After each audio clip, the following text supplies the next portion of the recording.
Hey guys, and welcome back. This is another Photoshop tutorial.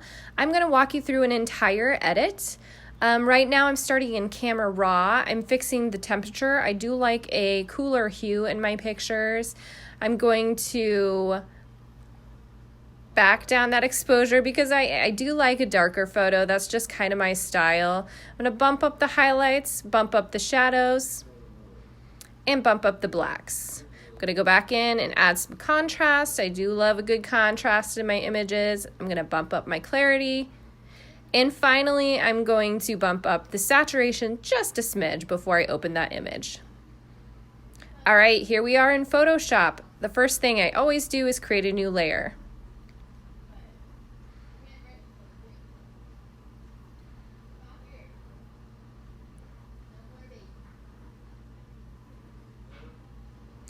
Okay, and after I've created that first layer, I'm going to just brighten up that entire layer.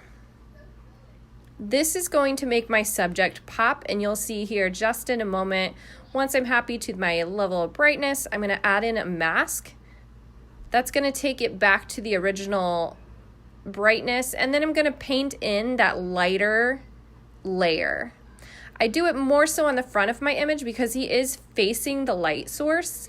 So I do want the lighter parts to be on the front of him as he's facing the light, if that makes sense. I do go back in and kind of bump it up just a smidge more. If you notice all of my edits, I do like to push limits on everything. Here, I'm just going back in and I'm kind of fixing the mistakes that I made around him. I just switch from black to white on that mask layer, and that way you can paint in mistakes if you have made them. I'm going to go into my levels and I'm going to back down on the background layer.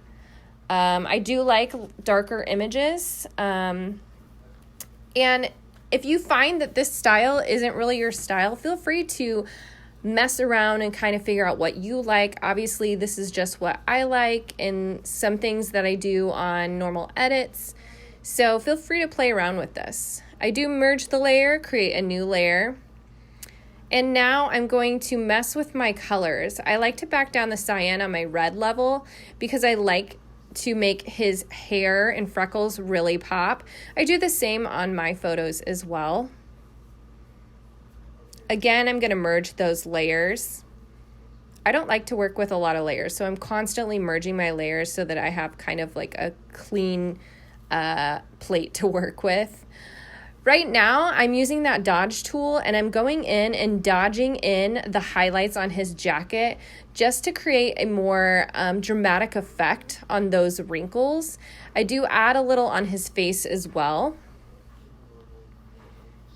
And this is on a new layer. That way, in case you do too much, you can kind of back it down with your opacity. Once I'm happy with the results, I'll merge those layers. And I'm going to go in and sharpen now.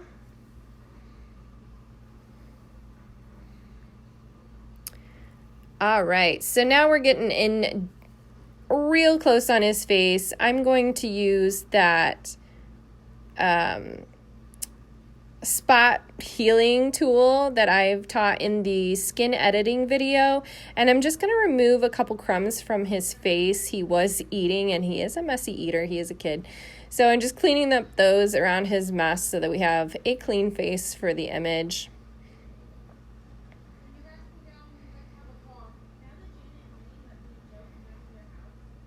Okay, next up, I'm going to kind of edit my crop on the image. I wasn't really happy with where he's at.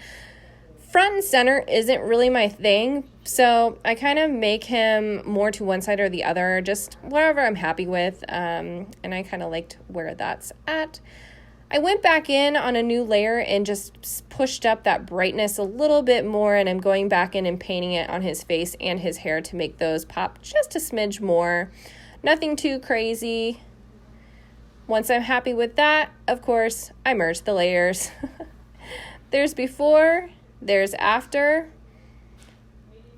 Next, I'm going to just bump up the saturation a bit more. I do like vibrant colors in all of my images. If you're not into that, hey, you can either leave the saturation where it's at or you can even back it down if you like.